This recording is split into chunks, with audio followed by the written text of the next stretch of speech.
ये जो आंसू होते हैं ना बहुत ही पावरफुल चीज़ होते हैं। जब आप लोगों के सामने बहाते हैं तो आपकी वीकनेस शो करते हैं, जब आप अकेले बहाते हैं तो आप मोर एंड मोर पावरफुल बन जाते हैं।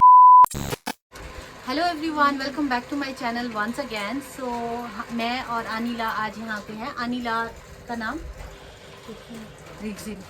तो आनी और मैं आज कुछ डिस्कस करने वाले हैं, एक थेरेपी के बारे में डिस्कस करने वाले हैं, क्योंकि मैं यूजुअली दुकान में रहती हूँ और मैं काफ़ी लोगों से मिलती हूँ और उन सब की स्टोरीज़ वगैरह सुनती रहती हूँ। कुछ स्टोरीज़ तो रिलेटेड नहीं होते, कुछ स्टोरीज़ रिलेटेड होती है। तो कुछ स्टोरीज़ के बारे में हम डिस्कस करेंगे जो कि बहुत ही ज़्यादा कॉमन है, तो उसी के बारे में हम डिस्कस करने वाले हैं। तो अनिला ही हमारे आज के सब्जेक्ट के बारे में आपसे डिस्कस करेंगे स्टार्टिंग में। तो अनिला, हम किस चीज़ के बारे में बात करने वाले हैं? जी, तो डिप्रेशन के बारे में। तो डिप्रेशन क्यों होता है, कैसे होता है और हमें इसे कैसे डील करना होता है।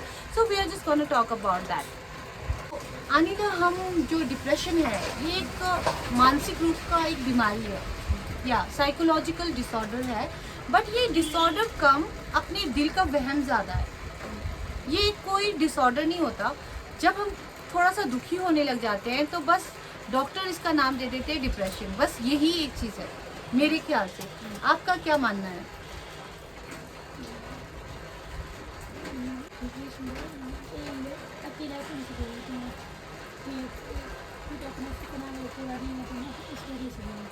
जी, तो आनी का कहना है डिप्रेशन जो होता है अकेलेपन से होता है। अगर आप कुछ सपना देखते हो, ड्रीम देखते हो, अगर वो कंप्लीट ना कर पाए तब जाके भी आप एक डिप्रेशन का शिकार बन सकते हो। लाइक मेरा कहना भी समवट ऐसा ही है, क्योंकि जब मैं यहाँ पे दुकान में बैठती हूँ काफ़ी ज़्यादा स्टोरीज सुनने को मिलती है। Even my customers, for example कुछ दिन पहले ही एक लेडी आई थी, कुछ सामान लिया उसने and she just told me about her daughters. अपने बच्चों के बारे में बताया उसने कि वो बच्चे जो हैं उसके साथ कितना बुरा बिहेव करते हैं। यू नो, पेरेंट्स जो होते हैं वो अपने बच्चों के लिए कितना कुछ नहीं करते। अपना जो कुछ खुद नहीं खा सकते ना, वो अपने बच्चों को देते हैं। पेरेंट्स ना भगवान से कुछ कम नहीं होते, पर उनके साथ जब मिसबिहेव होता है, जब उनके बच्चे उनके साथ अच्छा बिहेव नहीं करते हो, तो माँ बाप तो डिप्रेशन में जाएंगे ही ना। तो वो डिप्रेशन जो होता है वो होता है अप टू द एक्सपेक्टेशन ना मिलना है ना। अगर आपकी एक्सपेक्टेशंस जो होती है जब वो नहीं मिल पाती है, जो आप सोचते हो वो नहीं पूरा हो जाता है, तो वो डिप्रेशन में चले जाते हैं। And you won't believe that lady is taking the depression pill. वो रोज़ वहाँ पे हॉस्पिटल जाती है और डॉक्टर को दिखाती है, फिर जाके दवाइयाँ लेती है। तो मैंने उससे बताया कि ये जो दवाइयाँ होती है कितने साइड इफ़ेक्ट्स होते हैं उसके। हर एक दवाइयों के साइड इफ़ेक्ट होते हैं। एलोपैथी मेडिसिन के ना, अगर आप शुगर बीपी कोई भी दवाई लेते हो ना, सभी के साइड इफ़ेक्ट होते हैं। वो बॉडी को अंदर से खोखला बना देते हैं। तो इससे तो अच्छा मैंने उन्हें कहा कि आप कुछ थेरेपीज़ कर सकते हैं जो कि आपको ये जो डिप्रेशन है उससे बिल्कुल राहत देगा। You will just forget about this depression. So वही चीज़ मैं आप लोगों के साथ आज डिस्कस करने वाली हूँ। डिप्रेशन जो है दिमाग का ही खेल है, सब कुछ। अगर आप बोलते हैं ना कि बस यहाँ पे चूहा है, तो बस हमें हर वक्त लगेगा कि चूहा यहाँ पे जा रहा है, कहीं पे जा रहा है, कहीं मेरे सर पे बैठा हुआ है, कहीं बैठा हुआ है। तो इट्स ऑल हेलुसिनेशन टाइप की चीज़ होती है ना। ये सब कौन लेके आता है? आपका दिमाग लेके आता है। सो आपके जो दिमाग है उसका इल्यूजन जो है उसे कंट्रोल में करने के लिए आपको क्या चीज़ों की ज़रूरत होती है। तो आपको क्या लगता है आनी जी, ये जो डिप्रेशन है उसे कैसे हैंडल किया जा सकता है आपके चॉइस की तरीके से? अगर आपके जो आप पूजा पाठ करते हैं उसके तरीके से कैसे इस डिप्रेशन को हटाया जा सकता है? अच्छा जी, तो अनिला ने बताया जैसे कि मेडिटेशन करने से और हमारे जो प्रेयर्स होती है ओम आ हूँ वो कहने से, उस मंत्रा का चांट करने से, तो ये जो डिप्रेशन है काफ़ी हद तक सुधारा जा सकता है। तो ये ओम आ हूँ से क्या होता है अनी जी?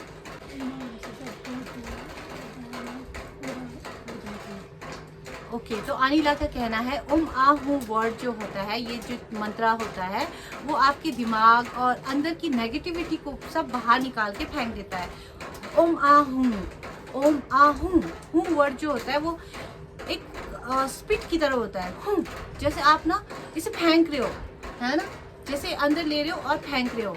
तो वही चीज़ ओमा हूँ वर्ड जो होता है उसमें इतनी ताकत होती है कि वो आपकी सारी नेगेटिविटी को बाहर निकाल देता है। तो अगर आप भी इस डिप्रेशन का शिकार हैं तो मैं बस आपको यही कहना चाहती हूँ कि ये जो पिल्स है, ये जो दवाइयाँ हैं, वो लेना बंद कर दीजिए और एक एकांत सा रूम ढूंढ लीजिए और वहाँ पे मेडिटेशन जो बॉल होते हैं ना, उससे मेडिटेशन करना शुरू कीजिए। मैं ये मेडिटेशन बॉल बिकाने के लिए नहीं कह रही हूँ, मैं बस ये कह रही हूँ कि ये सीरियसली आपका जो कॉन्सेंट्रेशन होता है, एक फोकस जो होता है, वो बहुत ही अच्छा बनाता है, जिससे कि आपकी सारी बीमारियाँ ऐसे ही ठीक हो जाती है, हीलिंग होती है। ये एक हीलिंग प्रोसेस है। इसके अलावा अगर आप इन चीज़ों पर खर्च नहीं करना चाहते then go for the crying therapy. Crying therapy is something like कि आप अपने अंदर जो भी गुस्सा है, जो भी गुमार है, जो भी नेगेटिव थिंग्स है, वो सब निकाल सकते हो अपने आंसुओं के थ्रू, है ना। ये जो आंसू होते हैं ना, बहुत ही पावरफुल चीज़ होते हैं। जब आप लोगों के सामने बहाते हैं तो आपकी वीकनेस शो करते हैं, जब आप अकेले बहाते हैं तो आप मोर एंड मोर पावरफुल बन जाते हैं। तो मुझे लगता है आपको रोना चाहिए, जितना हो सके रो लो। जब भी आपको गुस्सा हो, जब भी आपके मन में कुछ नेगेटिव थिंकिंग हो, जब भी आपको फील हो सफोकेटेड सा, कि आप बहुत ही भारी भारी सा फील कर रहे हो, तो रो लो। नहीं, आपको भी करना चाहिए। आप करते हो कभी कभार अकेले में?